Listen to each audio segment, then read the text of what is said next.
বাইরে মেঘ করে আছে, একটু পরেই হবে বৃষ্টি। আর গুট্টুকে গেছে ওর বাবা স্কুলে দিতে। আর আজকে বুদ্ধ পূর্ণিমা, তাই আজকে কিন্তু কাজুর আমি সকাল সকাল, খুবই সকাল ঘুম থেকে উঠিয়ে সেবা দিয়ে দেব। আর আজকে আর কালকে তোমাদের জন্য একটা ছোট্ট ছোট্ট মিনি ভ্লগ যাবে। অনেক দিন কাজুর ভ্লগ তোমাদের সঙ্গে শেয়ার করতে পারছি না, তার একটাই রিজন যে আমি একটা নতুন চ্যানেল ক্রিয়েট করেছি, যেই চ্যানেলটার নাম আমার দেশ বিদেশের জীবনযাত্রা। তো ওই চ্যানেলটা নিয়ে আমি একটু বিজি হয়ে পড়েছি। আশা করছি কিছুদিনের মধ্যেই, মানে 2-3 মাসের মধ্যেই আমি কন্টিনিউ ভ্লগ, মানে উইকে যেমন 2-3 দিন ভ্লগ দিতাম কাজুর, সেটা দিতে পারবো আশা করছি। আর এটাও মন থেকে ভীষণভাবে আশা করি যে তোমরা আমার সঙ্গে থাকবে, আমাকে সাপোর্ট করবে। তো কাজু এখন ঘুম থেকে ওঠেনি, আমি তোমাদের দেখাচ্ছি একটু পরে। তার আগে তোমাদের বৌদ্ধ পূর্ণিমার সবাইকে অনেক অনেক শুভেচ্ছা জানালাম। তোমরা যারা বৌদ্ধ পূর্ণিমার এই ব্রতটা রেখেছো তাদের সবাইকে আমার তরফ থেকে অনেক শুভেচ্ছা। তোমাদের বৌদ্ধ পূর্ণিমার এই দিনটা অনেক ভালো কাটুক, শুভ কাটুক, এই মনস্কামনা নিয়ে আমি আজকে কাজুর একটা ছোট্ট মিনি ভ্লগ বা ছোট্ট সেবার ভিডিও তোমাদের সঙ্গে শেয়ার করব।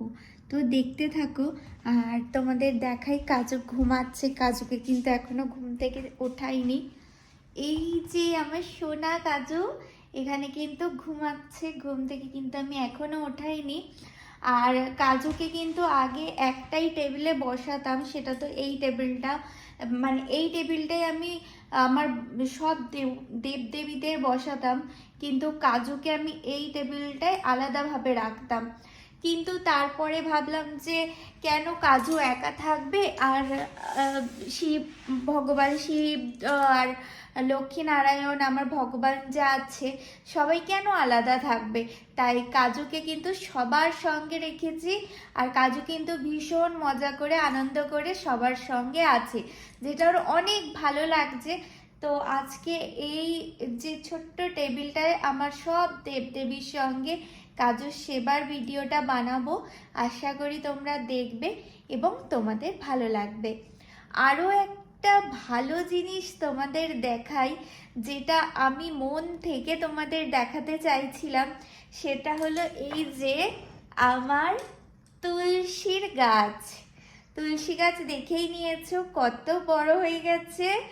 তো অনেকদিন যে ভিডিওটা শেয়ার করতে পারিনি, তাই তোমাদের দেখাতেও পারিনি। তোমাদের তো আগে দেখিয়েছিলাম যে টবেতে বীজ ছড়িয়েছি, একটু একটু করে চারা বেরোচ্ছে।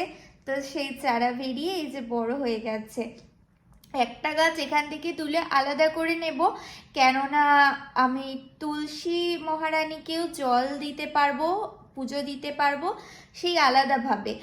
আর আর আর বাকি গাছগুলো থাকবে। কেন বলো তো, কাজুর সেবার যে কাঠ আমি এনেছিলাম বা পাতা আমি এনেছিলাম, সেই কাঠ আর পাতা কিন্তু আমার মোটামুটি শেষই হয়ে এসেছে। তো তার মধ্যে কাজুরও দেখো আমার প্রতি কত কৃপা। আমার কাজু কিন্তু গাছগুলোর খুব তাড়াতাড়ি বড় করে দিয়েছে। আর এই গাছের পাতা এত বড় বড় হয়েছে, তোমাদের কি বলবো। জানি না এখানকার মাটির জন্য কিনা, এই রকম পাতা কিন্তু, এই যে গাছের কত লম্বা লম্বা বড় বড় পাতা হয়েছে দেখতে পাচ্ছ। তো এইরকম তুলসী পাতা কিন্তু, মানে আমি তুলসী গাছ কিন্তু আমি এখানে নিজের মতো করে বানাতে পেরেছি। আর এরকম গাছ কিন্তু আমি ওখানে কখনোই দেখিনি, কারণ আমাদের ওখানে তুলসী গাছের পাতা হয় কিন্তু এরকম ছোট্ট ছোট্ট। তো এখানে যে তুলসী গাছের পাতাটা হয়েছে, এটা আমার মন থেকে ভীষণ ভালো লাগছে।